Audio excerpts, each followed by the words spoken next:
Welcome to Real World Real Estate, where we will explore, examine, and explain the real process of buying or selling real estate. Here is your host, Stephen Clyde. Hello, everybody. Stephen Clyde here, your host of Real World Real Estate. I'm with RE/MAX Preferred and RE/MAX at Cherry Hill. It's nice to speak to everyone again. So today we're going to go over a couple things. We're going to talk about some of the top real estate myths that are out there, the actual top 10. And then we're going to go into the market conditions right now from a seller standpoint. And we're going to touch base on some of the crazy things, our tales from the field, things that we see out there and things that you literally could not make up. As we go over the tales from the field, we'll post some pictures to our Instagram site at Team Clyde Realtors on Instagram, so you'll be able to check out those photographs.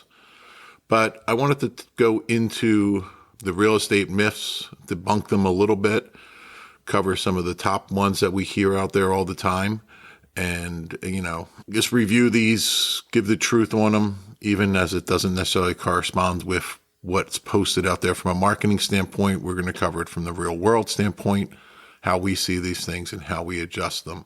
A myth can be defined as any invented story, idea, or concept. Just because you read something on the internet doesn't mean it's true. The same thing can be said about something you may have heard from a coworker, a family member, a cousin, anybody that discussed their real estate transaction with you. My wife always uses the analysis. Real estate stories are like labor stories. Now, I have no real point of reference on that, but I'm going to take her at her word. Basically, that everything is just completely blown out of proportion. One that I hear all the time, especially from buyers, is that settlement's going to take forever.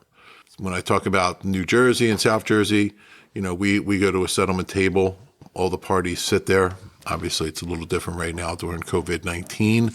We're spreading them out a little bit, but it doesn't take all day. It doesn't even take hours. If everyone did their job properly and, got all their paperwork done in advance, from the professional standpoint, the attorneys, the realtors and everything, by the time we sit down at the settlement table, we should start and finish in 45 minutes, really. I've done it in 30 and 35. It all depends on how many questions the buyer has as we're going through the package with the lender or the attorney or the title clerk. But less than an hour, absolutely. Now, sometimes the final culmination of the deal takes a little bit longer because we're waiting for a wire to come in or something like that. But once we get all the paperwork and everything done from the buyers and seller standpoint, you guys can leave and then we're dispersed the checks when everything's done. But the actual process, if done properly, should not take any more than 45 minutes. Another thing I want to touch base on is all real estate agents are the same. So one of the most common real estate myths is that all real estate agents are the same. Myth can lead buyers and sellers to making mistakes when they're selecting the real estate agents to represent their interest. Every real estate agent has a different skill set, a different experience level, different traits, different things that they're really good at compared to their peers. For example, real estate agents who have been selling real estate for 2 years and primarily work as buyer's agents is not going to have the same skill set as a real estate agent who's been doing this for 20 years and primarily is a listing agent. There's a significant difference between real estate agents who work with sellers and real estate agents who primarily work with buyers. And the saying that all men are created equal, or all men and women are created equal, as we should say today, is complete opposite when it comes to real estate agents, right? It does come down to experience. It does come down to what you specialize in and how you work. The buyer's agents that work for RE right now, they rely on my experience and everything that we're doing to support them, right? They're worrying about my 1,000 transactions and that experience of those transactions and what we've been through to help them get to the table. An agent that's done 8 transactions just unfortunately doesn't have the experience yet as an agent that's done 800 transactions. This is just a fact of life. It's not saying anything negative about the newer agent with less transactions. They just don't have the experience. They haven't seen as much as the other agent. And the agent that has seen more transactions has come across more problems, has been exposed to and developed more solutions so they can make the process considerably smoother and streamline these issues without being flustered, so to speak. So when you're selecting that agent, I highly recommend that you look for an experienced agent, or if you're working with a newer agent, make sure they're working on an experienced team and that you're getting the benefits of that experience. It's a very, very, very complicated transaction. It's a very large transaction, obviously. So the more experience you can bring to the table on it, the better. I think another one, and this is one we come across every day, every deal we come across this one. When selling a home, price it to leave room for negotiations. This one couldn't be further from the truth. You need to price your home to the market, not price your home to negotiate. Right? Correctly pricing your home is one of the top 3 important things when selling a home. Incorrectly pricing the home can be the kiss of death. This is probably the biggest real estate mistake that's made commonly. And one of these common mistakes is, I'm going to build a little room in this so I can take an offer from a buyer and have room to negotiate. Well, look, if the comps and the market dictate that your home is worth $299,000, then that's where we should price it. Not at $350 because you're anticipating an offer and want to be able to negotiate, or $325. That's going to restrict how many people look at your house, because now your house looks overpriced on the market. So less people are going to show up. You're going to start doing price reductions. Your house is going to get a little stale, and it's actually going to cost you money than if you would have priced it correctly to begin with. Pricing a home higher so that there is room for negotiations with a potential buyer. The real estate myth, if believed by a seller, can lead to tons of frustration and potentially to a home that sits on the market for a long time. If you're selling your home, you need to understand who today's buyers are and what they're all about. The internet has greatly impacted the real estate industry. Buyers are more savvy and educated than ever before due to the amount of information that's available on the internet. Listen, it used to be that, only the real estate agents saw your price reduction or saw the fact that you listed it 3 months ago at a higher price and now you're coming back to the market. Or for that matter, could quickly obtain the information as to when you bought it and how much you paid for it. I mean, that latter information was always available to buyers through the public records item of things, but it wasn't very, very easy to obtain. It was rather cumbersome to obtain. But now it's right on their phone. It's in their hand.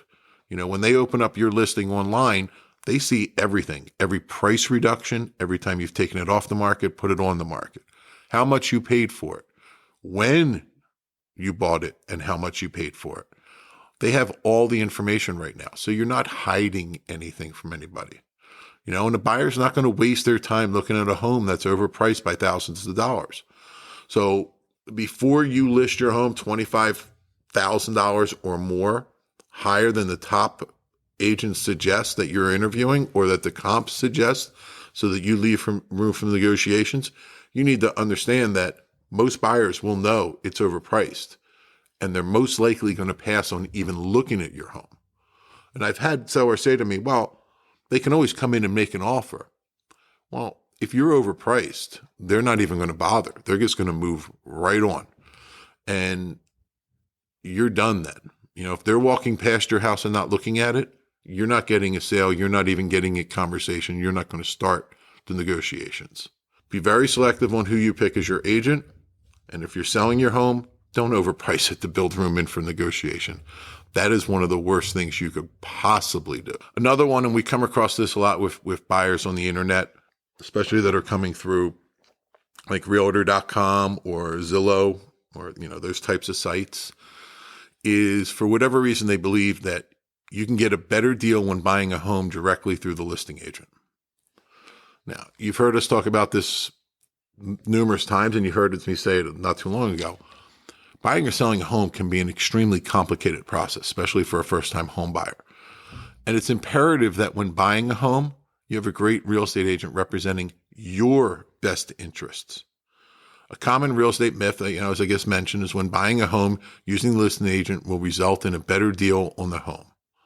The thought process behind this myth is the listing agent will cut their commission percentage because they are receiving both sides of the transaction. Sounds like an ideal scenario for the buyer, right? Yeah, wrong. A, not very likely that agent's necessarily cutting their commission or reducing their commission. Or if they are, the seller is calculating that into their net. They're not necessarily passing it over to you. What a buyer may not understand is that the listing agent is also representing the seller at the same time, right? So when this process occurs, and listen, we represent both sides a lot, not that we're trying to get anyone a better deal or we're trying to do any, finagle those things, or there's a huge commission reduction, so that's being passed on to the buyer or the seller, however that may work out. We list a lot of properties, so we do get calls directly from buyers off of our signs, our social media posts, internet sites, looking to see our listings. So they do contact us directly. But keep in mind, we're serving two masters when we do that. And it takes a very, very high skill set and a lot of experience to be able to put up a Chinese wall and represent both parties equally and fairly. You have to be neutral in the process now, right? My loyalties can't be to the buyer and not to the seller, nor can they be to the seller and not to the buyer. I have to be loyal to both parties simultaneously. It's a very, very tricky path to walk when you're representing both parties. You have to have good systems in place. You have to know exactly what you're doing, and you have to understand how to give neutral advice to both sides so you don't favor one side over the other.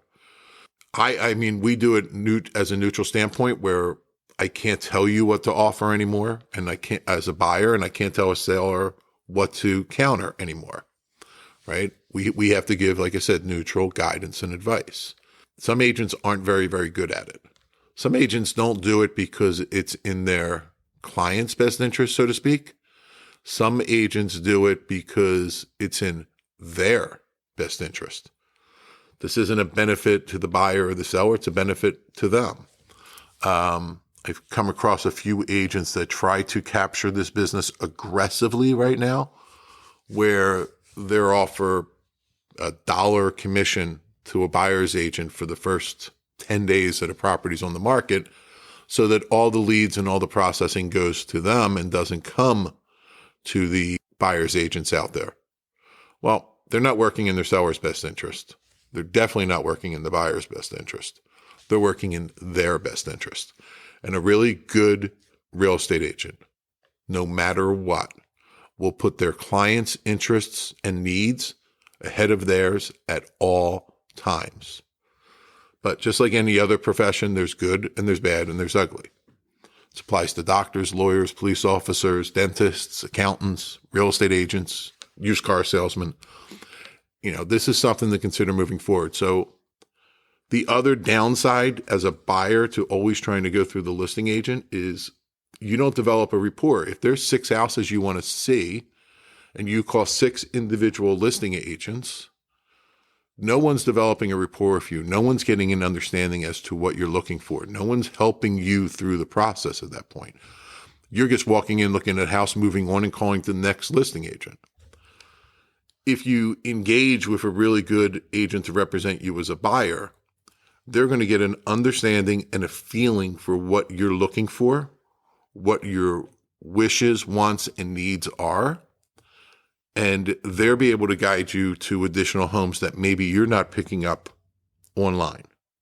All right. Sometimes we're detached from it a little bit, which is what you want from a professional. We're not emotionally involved in the process. So we're finding things and saying, hey, look, I know you were definitely looking in Haddon Heights for this property, but if we slid over one town and, kept your walkability and everything you love about this town the same, you can get this much more house for your money, or you can upgrade your school system, or you can get closer to the train station. We can guide you there. We've got a better feel for the market. So you're better off developing that relationship and being candid and honest with a buyer's agent once you engage them and secure them as your representative. And the more information you give them and the more you tell them how much you like or dislike a house and what you hate and what you love, the easier it is for them to start narrowing down your search, and then they can get it down to a pinpoint. We just went through it with a client where, we showed them, I guess, 6 houses. Got great feedback from both of them. Fiance's getting ready to marry, young couple. What she was looking for was, an amazing kitchen, and he was looking for privacy and space. Well, what they were looking for online on the properties they were selecting, they hit some of these criteria, but they weren't necessarily in the best areas. They weren't necessarily in really good school systems for the next step down the line when they start having children. And they didn't fit the rest of their criteria: commuting time to work, bedroom sizes, garage, that type of thing. So she was picking based off of the kitchen. He was picking based off of location, and the two sides weren't really meeting. Well, as their buyer's agent, I was able to say, look, you've skipped over this house 3 times. I think we should take 20 minutes and go take a look at it. It meets both of your criteria. So it did hit 9 out of 10 on their wish list. The one that it didn't really hit is the bathroom needs a little bit of updating, but it gave him his privacy and his space, gave him his parking area. It gave him just about everything they wanted, except for the bathroom needed to be updated. So we were able to secure that house for them, put a really good deal together for them that the buyer's happy with and the seller's happy. But that's because we learned what they were looking for, and we learned the details of what they were looking for and what their motivations were in those items. So working with a buyer's agent is the most important thing I think you can do as a buyer. Another really big myth, and we come across this with a lot of buyers sometimes, and they fight this one kicking and screaming, that they want to find their perfect house before they go get their mortgage pre-approval. And it's probably one of the hardest myths to break for real estate agents when it relates to financing. A lot of home buyers believe that getting pre-approved doesn't need to take place until they find their perfect home. And this is a huge mistake, huge. You may want to wait because you don't want your credit run or you're not sure yet. But getting your pre-approval in advance before you start the search process is probably the best thing you could possibly do as a buyer. One, it lets you know exactly what price point you can buy in. You may be comfortable at $250,000 purchase price, but the bank may be comfortable at $200,000. And the difference between a $200,000 home and a $250,000 home, they're worlds apart. You may be comfortable at $200,000 and the bank may come back to you and tell you you're good to $300,000. Just because you're approved for a number doesn't mean that's what you need to spend, but it lets you know where you can work in, right? And where you can start looking. Now we know where we narrow that search criteria down as far as budget's concerned. And house hunting can be time consuming. It's exciting and it's frustrating and a lot of other things and a lot of other emotions go into it. But getting involved in a full out search for the perfect home, eliminate the chance of any disappointment down the road by getting a pre-approval from your lender in advance. Anybody would be devastated if you find your dream home, if you come across the home you love and you're dying to write an offer. And then when you talk to the lender to get that pre-qual because you waited till you found the perfect home and you find out you don't qualify for that house, their taxes are too high, or the price point is beyond your reach due to your debt to income ratio. There's nothing worse than that. Finding your dream home or what you thought was your dream home and then finding out you can't purchase it. And in today's market, with as hot as it is and the competition of buyers, you don't want a pre-qual. You literally need a pre-approval in hand, ready to go. We can't even submit the offer. And if you're going to wait a day, maybe a day and a half, and if it's a Friday over the weekend, maybe you wait till Monday to get your pre-approval in hand, most likely in this market with all the multiple offer scenarios that's out there, that seller's already selected a buyer and you're out. Need to have that pre-approval in hand and done before we start searching. All right. So that is a crucial myth, right? You must get that up front. You can't wait till you find your dream home to get your pre-approval in hand. Another one that I love, and we go over this with sellers a lot. So I'm going to blow up a myth, and a lot of agents are going to hate me for this one, but open houses sell houses. Well, look, I'm going to be honest with you. This isn't $1 Million Listing New York or $1 Million Listing LA on Bravo, right? In my market, at least, we don't throw these big elaborate parties, and I don't think any market really does. They look great on TV. And as a listing agent, I would probably throw those parties if the producers of Bravo were paying for all of that. The fact is that according to the National Association of Realtors, only 2% of homes are sold as a result of an open house. Can sales result from an open house? Yes. Is it likely? No. Does it happen to us on occasion? Absolutely. But you're probably asking yourself, then why are there so many open houses out there?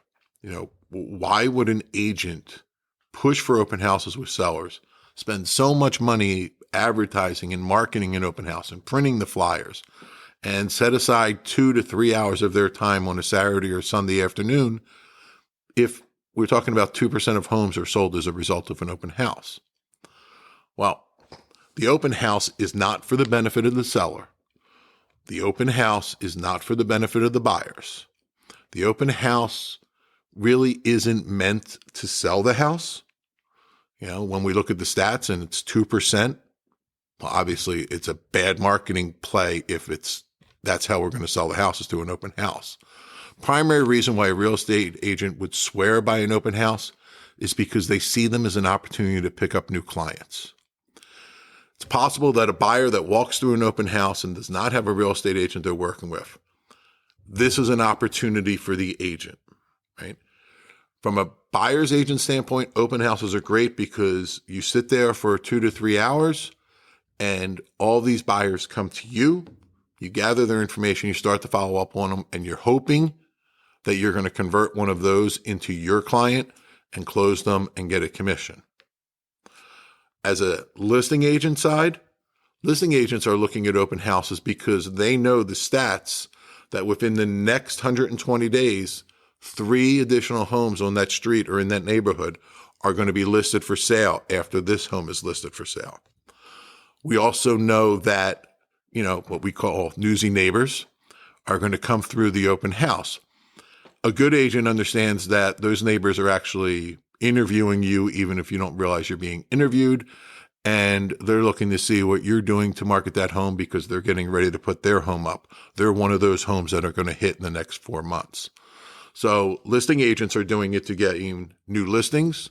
Buyer's agents are doing the open house to get new buyers. And the likelihood that a house will sell through the open house is slim to none. I would not place my bet on 2% outcome, right? That's not really good.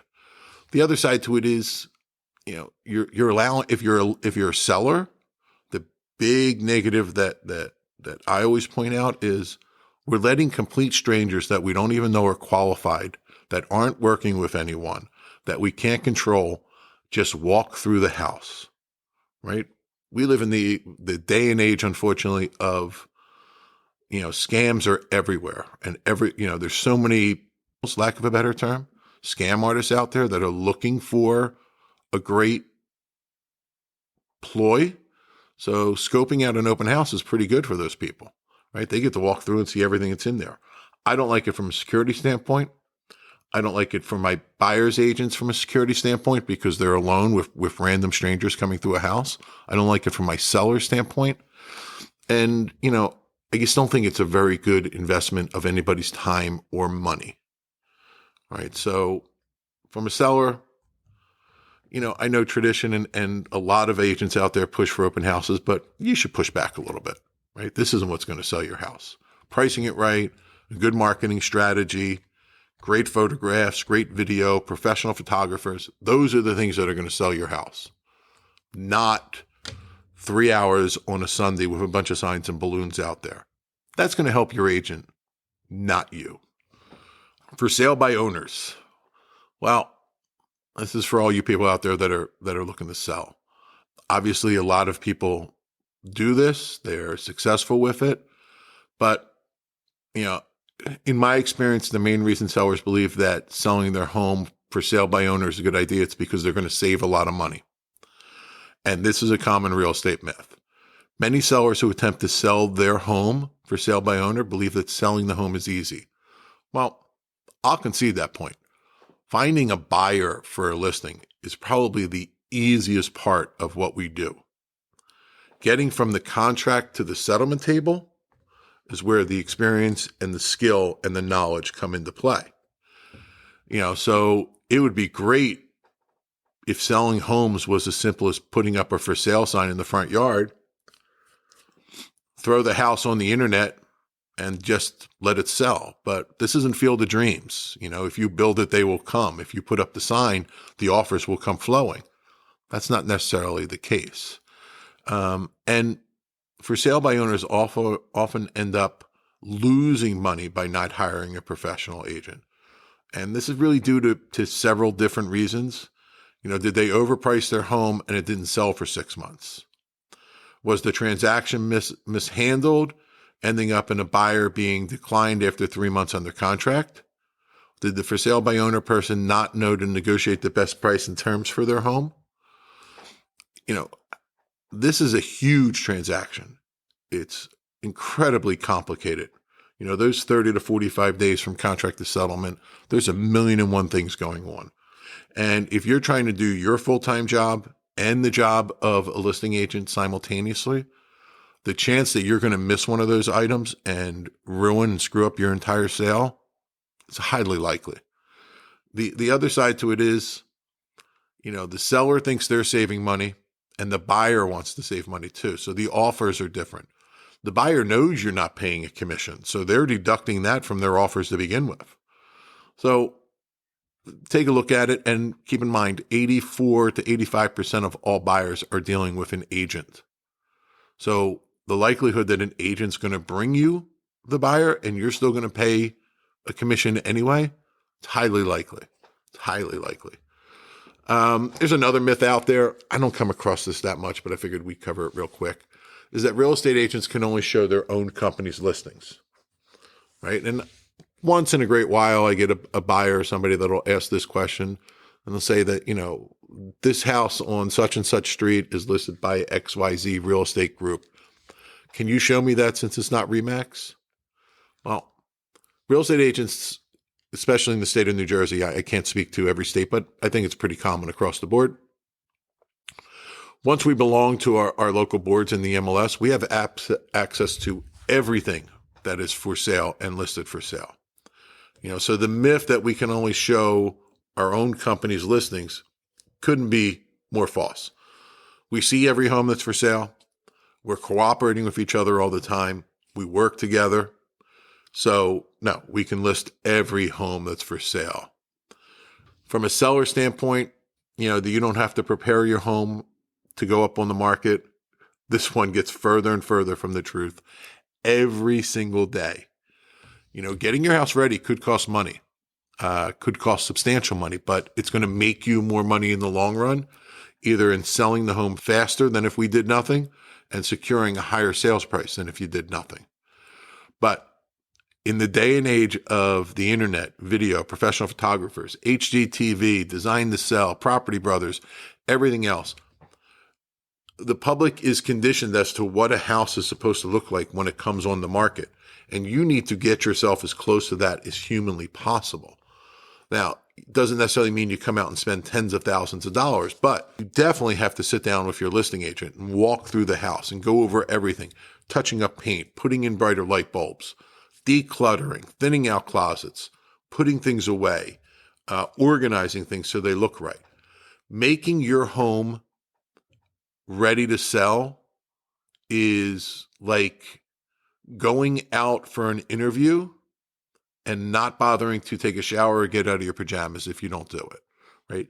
Getting your house ready to sell is washing and doing your hair, shaving, putting on a freshly pressed suit or outfit, stepping out of your house to go on an interview, putting your best foot forward. Well, the same thing applies for your house, because Buyers are basically interviewing your house when they come through to see it. So if it's dirty and messy, that's the impression you're leaving. If it's cluttered, well, guess what? You're telling buyers you have no storage. If it's dark because you put in a lower wattage light bulb than the light can handle because you're trying to save on electricity, well, guess what? Buyer thinks your house is dark. If the walls are all scuffed up and dinged, buyers are looking at going, there's a lot of maintenance that has to be done to this house. There's a lot of work I need to be done.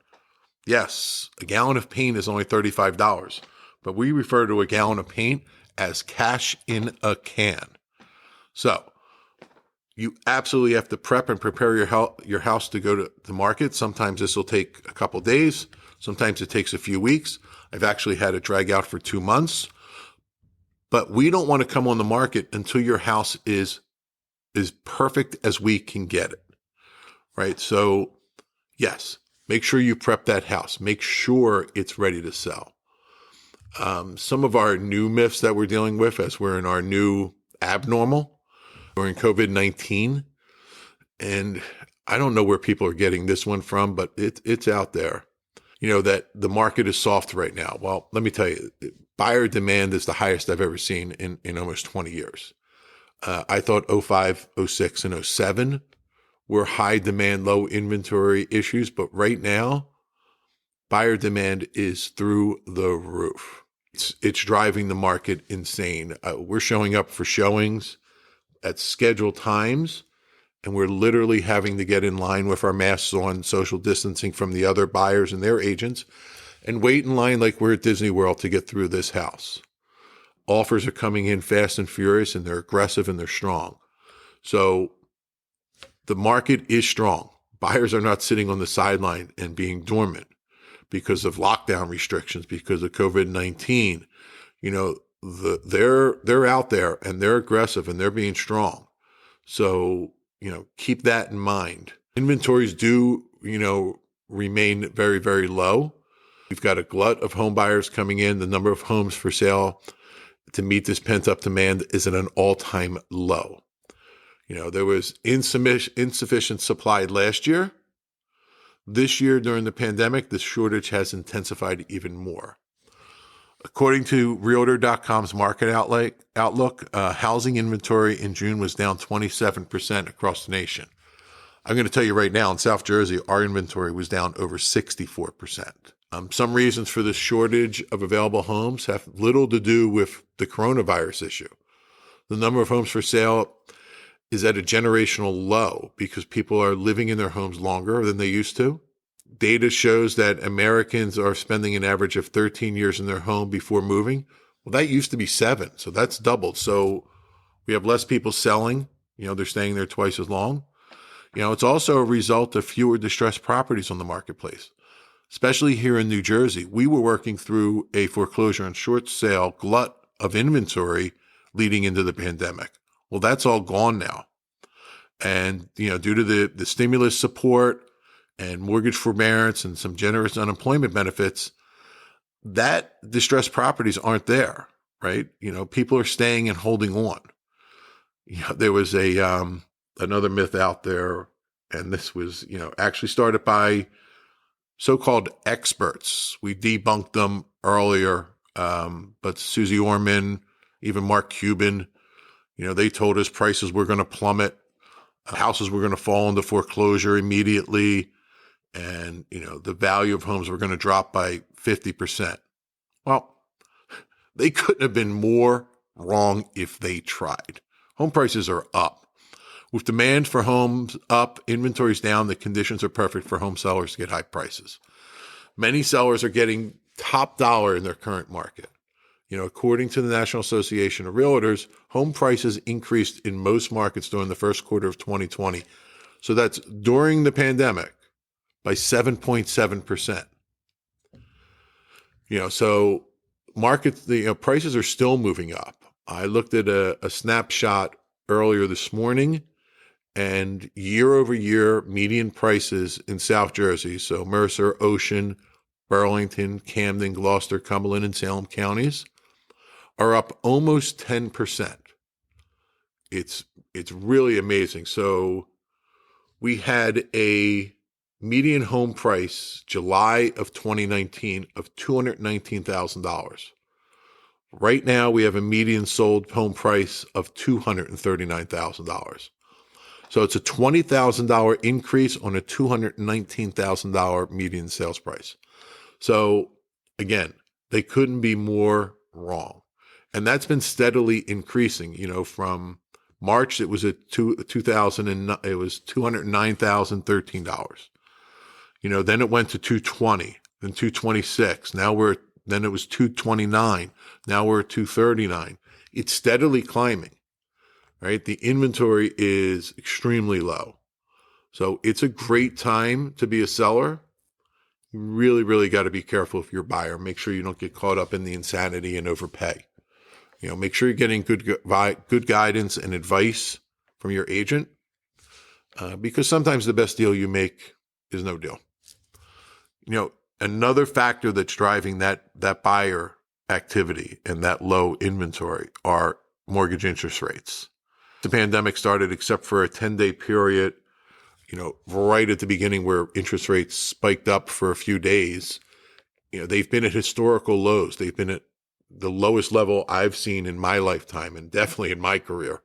They've ticked up a little bit in the last week or so as the market's adjusting a little bit and the treasury market's adjusting, but they're still at all-time lows. I mean, we're right around 3%. In some cases, we're under. I know I had clients last week that had mortgages that were locked in at 2.75%, 2.65%, 2.9%. I actually just heard in New Jersey, we have a program for our full-time police and fire professionals that are actively paying into the pension system. We call it Police and Fire Mortgage. It's a program put out by the state to help our first responders there. And the 30-year fixed rate mortgage for a New Jersey police or fireman is at 1.57%. I was actually blown away. This crushed me. I couldn't believe how cheap it was. So these extremely low interest rates are adding to the lack of inventory, obviously, because we're bringing more buyers in as we go. The economy, right? We got to talk about the economy a little bit. The pandemic led to record high unemployment rates in March. These levels have fallen off, which could be a good sign. People are still eager and able to buy a home. They're back to work. They're not furloughed anymore. They may be working virtually. This one is probably what's really driving the market aggressively is home buyers' needs have changed. All right. People are working remotely. So we need home office space in some instances, because both people in a household are working remotely. We need 2 home office spaces. And now, depending on what school district you live in and what your school requirements are, you're going to need a room to homeschool, a room to do your conference calls and Zoom calls, a room for your partner or spouse or significant other to do the same, and then room for the kids. And then you also need a playroom. So we are seeing that the changes and requirements for a buyer are changing on a continual basis, and they need things now that they didn't need before, and they're foregoing things now that were, a top item 8-9 months ago, right? Because of virtual employment, we're not worrying about commute time anymore. We're not worrying about being near the rail station or the bus station or close to the highway. None of that's a factor anymore. Now they can base it off of where they want to live, schools, close to family. They're not worrying about the commute time anymore. But we do have to add more square footage and more rooms to the house. So this is also driving the market very strongly. The market is insane. So if you're a seller, be prepared to move quickly. Be prepared that within the first 72 hours that you're going to get multiple offers and they're going to be well above asking price. If you're a buyer, make sure you've got that mortgage pre-qual in place. Make sure you've got all your ducks in a row and you're ready to pull the trigger as well. Because this market is insane right now. And the better prepared you are from both sides of this coin, the smoother your transaction is going to be. So before we wrap up today, I wanted to touch base on a couple tales from the field, things we've seen out there and things you literally just cannot make up. I did take some pictures of one of these items, which I'll make sure that Gabby puts on the Instagram page. But we went and looked at a home. It's a $300,000 home, so this isn't a, cheap, inexpensive proposition to purchase this home. It was listed by the listing agent as central air conditioning. And when we walked through, the first floor, we could definitely, there was air coming out of the vents and it was working. The house was cool and comfortable. They did tell us that the second floor didn't have central air, but they had window units up there. And here again, they were working and it was comfortable. When we went downstairs in the basement and we were looking around, I was kind of taken back because I couldn't find the blower and the air handler unit in the basement for the central air. Went back outside and looked around for the compressor and couldn't find that anywhere either. So we walked back down in the basement again, and there it was. We found the central air. And I'm using that term as loosely as I possibly can, because I think technically it is, but from an honor standpoint and an honesty standpoint, it definitely is not. So the seller, and I'm definitely giving them kudos and points for ingenuity, put a rather large full-size window air conditioning unit through the wall of the basement. Then they took ductwork and attached it to the window unit air conditioner to blow the air throughout the first floor. So they adapted a window unit air conditioning to deliver air to the rest of the house on the first floor, and then decided to call it central air. It's something I've never seen before in my life. I've never seen it before in my career. So I give points for ingenuity, but I'm going to quote Ronald Reagan here. Anytime you're going through a house, anytime you're looking at a home, take the Ronald Reagan approach that he took in the 80s with the USSR. Trust, but verify. So trust the information on the MLS. Trust the information that the seller and the seller's agent gave you, but make sure you verify it, because nothing would be worse than thinking this home had central air. Your agent or you just happen to not notice the situation, which is completely possible. I'm just fairly a control freak and like to double check everything. And normally I go down to look at the air handler or the furnace just to see how old it is and is my client going to have to make an investment in it. Not everybody does that, and that's fine. But nothing would be worse than to be under contract on your dream home. You got into a bidding war, but you won it because you stepped up to the plate and maxed out your pre-approval and made your best offer. And then after the home inspection, you realize that this doesn't have central air conditioning in the way that 99.999% of us would define central air conditioning. And that to install the central air conditioning, that you're looking at a, $10,000 to $15,000 expenditure. Now, if you've maxed out to make this purchase on your dream home, you may not have that additional money sitting around anymore. So keep that in mind. There's another one we saw. This is about a year ago, and I still can't figure this one out to save my life. We were actually doing the home inspection when we came across this one. And I'm going to try and describe this, but I'm sure everybody's familiar with, the shelving that Home Depot and Lowe's and all sells for, coat closets and linen closets and laundry rooms. It's that white wire shelving that you hang on the walls, and it's, all gridded and everything. Basically, it's the metal grids with the white plastic over top of it. So that was a shelf above the washer and dryer in the laundry room. And we actually couldn't test the dryer because the plug for the dryer was padlocked to the shelf. So you needed the key for the padlock in order to release the plug to plug in the dryer to do your laundry. To this day, I can't figure out why you would put a padlock on the plug for your washer and dryer in a 3,000 square foot, $300,000 plus home in a nice development. This wasn't like a shared environment. It wasn't a common area or anything like that. I mean, this was the mud room and the laundry room coming from the 2-car garage into the main house. And there it was. The dryer was fully secured, so no one could use it. This is the last thing my wife would do in my house, right? Is lock up the dryer so that I can never use it. That was really, really, really strange. And a scary one that we had, and this was last summer. This was really scary. We had made an appointment to look at a house, and I was with my buyer, young son, and his mother. So I had grandmom, son, grandson. We go to look at a house. Now, when we first walk into the living room, I notice what appears to be a toy gun laying on the couch. So I don't take much notice to it at first, but as I walk around the room, I do notice the gun again. And I notice that it doesn't appear to be a toy. It appears to be a real Glock 9mm sitting on the couch. Not sure if it was loaded. Not sure if it had a round in the barrel or not. And not 100% sure if it was real or fake, but it looked really real. I let the buyer and his mother know, especially so we could keep the grandson away from the weapon just in case. We walked upstairs and went into the master bedroom. On the nightstand was a .357 revolver. Because it was a revolver, we were able to glance at it, not touch it, and notice that it was fully loaded.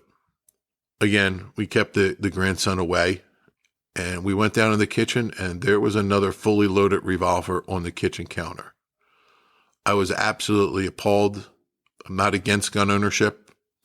I'm actually for and okay with responsible gun ownership, but if you're an idiot, I don't think you should have a gun. I was obviously an idiot. We called the listing agent and informed him of the situation, and he told them that this is an ongoing issue with the seller, that he feels that they're his guns and he can leave them wherever he wants, and we should just not touch them and stay away from them.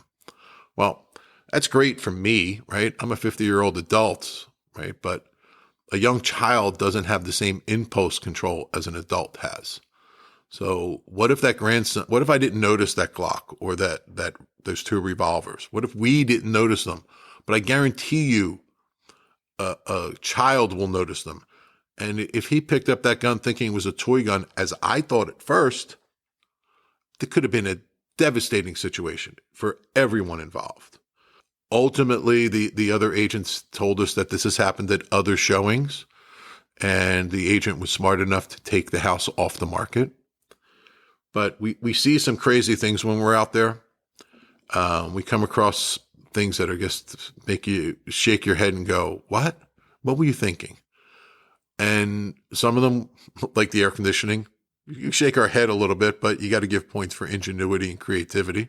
Still shake your hood. You know, sometimes the mystery never gets answered, like the dryer plug that was padlocked to a shelf. And sometimes you just look at the total absurd stupidity of people, like the idiot with the guns. But it's crazy out there. It's fun and exciting. It makes us smile and laugh.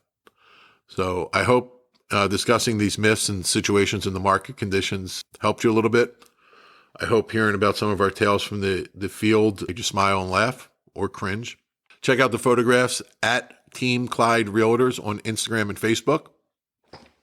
We'll be back for our next podcast. We'll be interviewing Jim Reed and Sean Cloak from Green Tree Mortgage, and we're going to be discussing how to put together that pre-qual and pre-approval. And as we're heading into hurricane season, we're going to be sitting down with Randy Vonderton from Edgewood & Associates. He's a third-generation insurance broker. And we're going to go through homeowners insurance, flood insurance, specific riders, everything you need to know about your homeowners insurance, especially now because as we go into the fall in the Northeast, we're going to start getting storms, hurricanes, nor'easters as we go in the winter. And, you know, we want to make sure we're covered for those trees and that flooding and anything else that can occur. So we'll talk to everybody again next week. Have a great week. Stay healthy. Practice your social distancing. And talk to you soon. Bye.